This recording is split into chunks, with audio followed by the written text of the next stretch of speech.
The Crimean Peninsula provides the backdrop for the fourth round of this season's Intercontinental Rally Challenge, with the former Soviet state of Ukraine a new chapter in the IRC series history.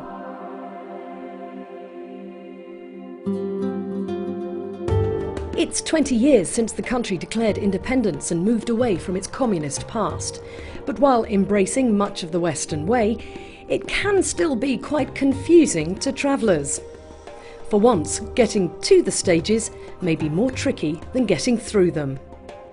Dramatically positioned between the Petri Mountains and the north coast of the Black Sea, the city of Yalta has played its own part in history, hosting a top-secret conference in 1945 between Allied war leaders Churchill, Roosevelt and Stalin.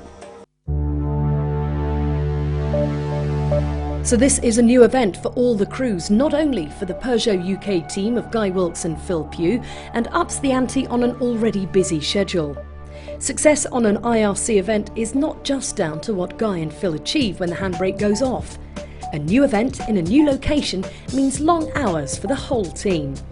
You have to know that after Corsica, when the car were back from Corsica, we had only 6 days left to work on the car to be ready for here. All the guys were working more than 14 hours a day to be ready, to rebuild everything, to check everything and to be sure that the speed of the car, the reliability of the car is on the top. Every rally, it's quite complicated week. They start around 5:30 in the morning and they stop about midnight, so it's a very long day, but it's our passion of all of us, so that's why we can do this job. It's a human story, first and all, between the drivers, the co-driver, the logistic, the mechanics, everybody around. It's a team spirit, and this is what we like. Those dazzled by the glamour of driving a car fast for a living may not find the hours, the fitness training, the testing, the travelling and long days and nights quite so attractive. It starts before we get in the car, to be honest. It's when you come to a new event, you've got to do a little bit of background digging, you know, try and work out what the event's like, myself and the engineer, the terrain of the road, what the weather's going to be like when we do the rally. You know, you're thinking about the car and how it's going to react on the roads. Are there bumps? Is the level of grip? And then on a night we'll run back through, sometimes not to check the pace notes, sometimes just to see exactly what's happening, because you might have done 4 or 5 stages in a day and they all have a slightly different character. We have press commitments as well. We'll be going to the press conference and then other, you know, press interviews as well. So it's always hectic. We don't get much time for sitting around the pool.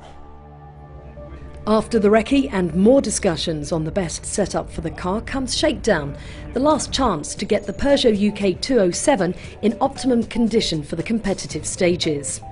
And so it's vitally important. We've got 3 hours. There's over 100 cars want to do the shakedown, so we've got to get as much done and as positively as possible. So really important. Coming to a brand new country means the drivers are heading into unknown territory.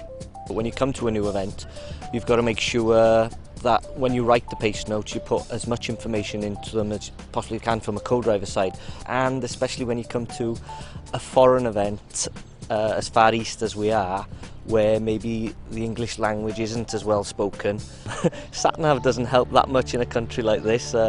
Some of the names of the villages, they do end in a B or an E, so you can tell where you are now and again. Yeah, it can be quite difficult. I think it's going to be a very interesting rally, very difficult rally. Last night there was a hell of a thunderstorm, so it could have changed the roads a great deal, and we go into the stages blind again, so anything that's washed out, whether it be gravel or there's water running across the road. The roads are quite primitive, and you know, the drainage systems underneath and alongside the roads, they're not usually there, so the water runs down the side and across the roads. So yeah, we'll face that, and I'm sure the weather's done its worst to bear for us. In a break from tradition, the opening showcase of stages will run around the city before the ceremonial start.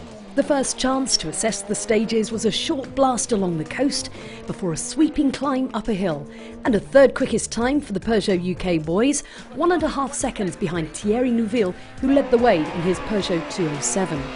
But there was better to come on the second stage. A superb blast across the asphalt saw Wilkes go fastest through. 1.4 seconds better than Neuville's Peugeot 207, which means overnight the Peugeot UK team are in second place, but just 1/10 of a second off the lead. With 262 competitive kilometres in total, there are 12 more stages to follow on Prime Yalta Rally, Ukraine.